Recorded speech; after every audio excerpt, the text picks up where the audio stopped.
haddii kale guryahoodaanu tegi doonaa inanka yar hooyadii nabarkaa gaadhsiiyey gurigii hooyadii baanu tegi doonaa dabeetana hadhow haddii ciidanka qaranku isaga hooyadii difaaci doono halkii hooyaday xaqlaanta ku mudatay iyagaa ka jawaabi doona anagu dhib nagu filan baanu qabnaa maanta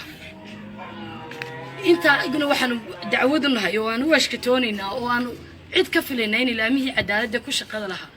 noo yimaadaan annagu taliska qaranka ma tegi doono halkanaan ka sheegaya telefoonada igu soo dhacaya taliska qaranka kaalaya uma tegi doono taliska qaranka dhexdiisa waxba layguma yeelin taliska qaranku laantii u sarreysay ee boolisku ahaa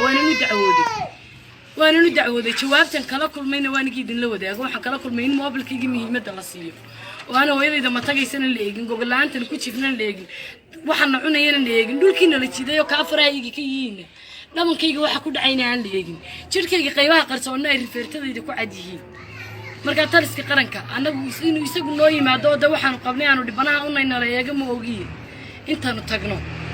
ma odhan doono waxaanaanu qabnaa boolis dambena uma dacwoon doono laamaha cadaaladdu haddaanay sida ugu dhaqsaha badan uga soo jawaabin waxaana gaadhayna saldhigga laftiisaan anagu tegaynaa xabad caadi ahna lagu dhifto nabarada qarsoon ee laysleeyay aan laga garan ee laysleeyay waa hablo marada kama qaadi karaan nabarada qarsoon ee laysleeyay marada kama qaadi karaan inay xabadana ku dhacdaan ka doorbidi doonaa la wada arkaya aad baad mahadsantiin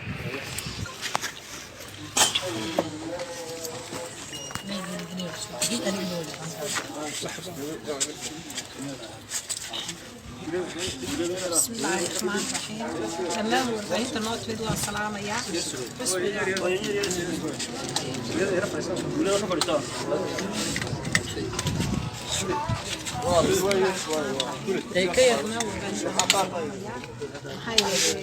waxaa salaamaya laamaha cadaaladda waxaa nagu dhacay wax adag wax fool xun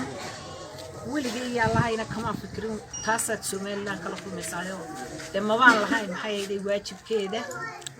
annagu waxaanu tagnay meel geeriya waanu ka soo noqonay gabadh baanu u feebarsamay oo soo qaadnay gabadha waxaanu isleeyahay inta farmasi geynay inuu soo jaray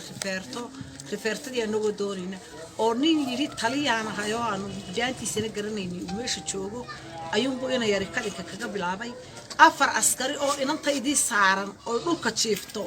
markan arkay askartii anuguna waa la dagaalamay marka la dagaalamay wayna jiideen afar kale gudaha uga yimid qof dumara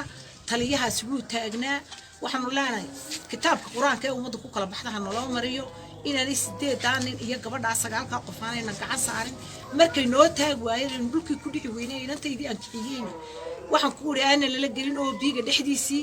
ina yaro oo biiga taagnaa cid la cid Soomaaliland ka ma garanayo cid la cid ka sheegtana ma garanayo namuu taaban inaan ka yar ninka taliyina namuu taaban marba anaga dhibaa laakiin nimanka kale meesha joogay nin quri gacanta dhigay waliba siiriba isugu dhuftay wuu dagaalay ninkii ku dhuftay inantayda gabki jilibka kaga dhuftay wuu dagaalo wuu muuqanaya nabarkaas maxaad ugu dhufatay meelaha maradu ka saarantay dumarka laga dilay noocaas wiil waana ku dhaaranaya hadii la igu dhaariyo waxaan ku jeerano kooma galay dagaalkiina lagama joojin waxaan ku wuri markii dambe cuntadii waa naloo diido dawaay socoto dawadii waa la diiday dawadii